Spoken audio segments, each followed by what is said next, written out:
If you are applying to sponsor your spouse for a marriage-based green card, you must submit Form I-130A.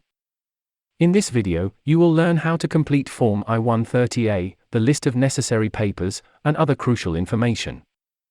You must submit Form I-130, Petition for Alien Relative to uscis if you are a citizen or legal permanent resident, green card holder, and you are sponsoring a qualified relative for immigration. You must submit a second Form I-130A if the qualifying relative is your spouse, supplemental information for spouse beneficiary. Describe Form I-130A. To sponsor an eligible relative for immigration, a U.S. citizen or legal permanent resident must submit Form I-130, Petitioner for Alien Relative. You must prove your connection to the eligible relative you want to sponsor using Form I-130. If your spouse is the individual you want to sponsor, you must provide evidence of your marriage. This partnership is established using Form I-130A. Form I-130A is an addendum, and both forms must be submitted simultaneously. Who must submit the Form I-130A? Immigrants who are sponsored must submit Form I-130A. In other words, your spouse should complete Form I-130 if you are sponsoring them for immigration. If you reside in the United States and your spouse is located overseas, there is an exemption. In these situations, your spouse is not obliged to sign Form I-130A, you may fill it on his or her place. Who doesn't need to submit Form I-130A?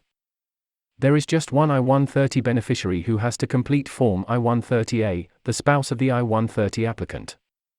I-130A form fees. There are no extra expenses since Form I-130A is a supplement to Form I-130 and is submitted with it. Just the Form I-130 related payments must be paid.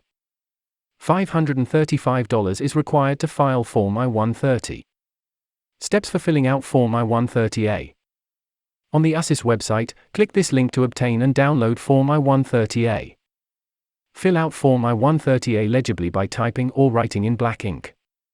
Each question must be answered truthfully and completely. Keep in mind that submitting incorrect information on any government form might result in the denial of your immigration application. Self-Lawyer aims to help you with some of the Form I-130A's trickier sections and queries. Initially, the immigration applicant is referred to as spouse beneficiary throughout Form I-130A.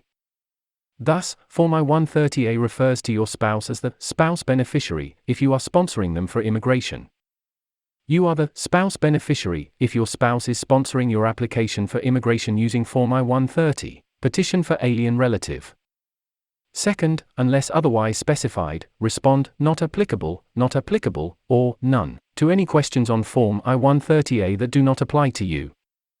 Section 1. Your personal information. Your name, address, and other personal details are requested in Part 1. Please provide your alien registration number in Question 1. An 8 or 9-digit number, often known as a number, was given out by uscis. Leave this question blank if you haven't gotten an alien registration number. Your uscis online account number is required in Question 2. Only if you submitted an application or any other paperwork on the uscis website do you have this number. Leave this question blank if you don't have a uscis online account number. You are questioned about the locations you have resided at during the last 5 years in Questions 4 through 9. Work backward for 5 years starting with your present address. The details consist of named and numbered streets, number of apartments, a town or city, a province or a state, postal or zip code, nation, and while you lived there. This may be challenging, particularly if you've recently moved a lot. It is crucial to supply uscis with all of your addresses, both domestically and internationally. You do not need to respond to Question 6 if you have resided at the same residence for the last 5 years. Answer Questions 8 and 9, which inquire about your most recent address outside of the U.S.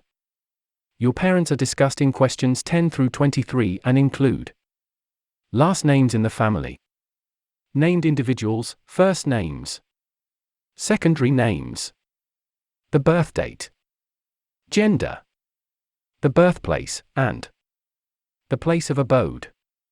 You may write dead in the country of residence area if your parents are deceased. Information about your work in the United States is in Part 2. Before submitting Form I-130A, employment is not necessary. Nonetheless, the uscis is interested in knowing what you have been doing for the last 5 years, whether you have been employed, self-employed, a student, or in some other capacity. Work your way back for 5 years, starting with your most recent or present workplace. The details requested include names of the business or employer, employer's address, including named and numbered streets, number of apartments, a town or city, a province or a state, postal code or zip, and country, profession, and employment dates. If you haven't previously filled out Part 2 of the form with your information, just complete this portion. If required, you should offer names of the business or employer, employer's address, including named and numbered streets, number of apartments, a town or city, a province or a state, postal code or zip, and country, profession, and employment dates. Step 4, declaration, contact details, certification, and signature of spouse beneficiary. In Part 4, uscis asks whether you can read, write, and/or comprehend English. They also ask if you needed help filling out this form. Also, you must provide a regular phone number, a mobile phone number, and an email address, if available. Form I-130A has to include the spouse beneficiary's signature and date, unless the spouse beneficiary lives abroad. It's crucial to realize that when you sign the form, you are attesting, swearing that all of the answers you provided were accurate.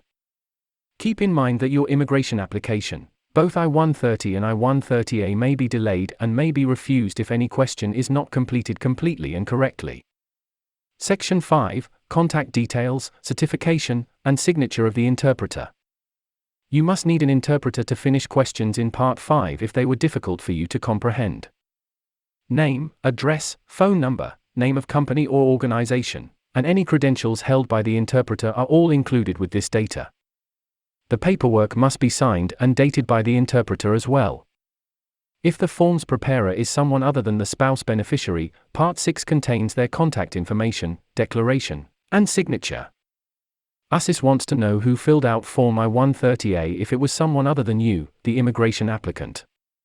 This individual must submit their name, address, contact information, and a statement attesting to any certified representation if you needed help filling out your Form I-130A. At this stage, the form also has to be signed and dated by the individual who helped you prepare it. More details in Part 7. If you need more room to answer questions on this form, see Part 7. To ensure that these pages stay in your file should they get separated, if you utilize this area or if you need to attach more paper to finish your response, be sure to enter or print your full name and alien registration number at the top of each page. I-130A Checklist Form. Uscis asks you to provide proof of your marital connection with your I-130A application in addition to the supporting documentation that must be supplied with Form I-130, Petition for Alien Relative. A duplicate of your marriage license. Evidence of any former marriages you or your spouse ended, if appropriate. Evidence that the property is owned jointly. A lease attesting to joint occupancy of a shared home, i.e., that you and your spouse share the same address. Evidence that your financial resources have been pooled with your spouse's. Birth certificates for any kids you and your partner have together. Each affidavit contains the following information and is signed by the parties who have direct knowledge of the marriage. The maker of the affidavit's complete name and address. The maker of the affidavit's birth date and location, and a complete account of the circumstances surrounding how the individual learned about your marriage, and any other evidence that would support the existence of a continuous marriage. Processing time for Form I-130A. The processing period is the same, between 7 and 13 months, since Form I-130A is a supplementary form and submitted concurrently with Form I-130.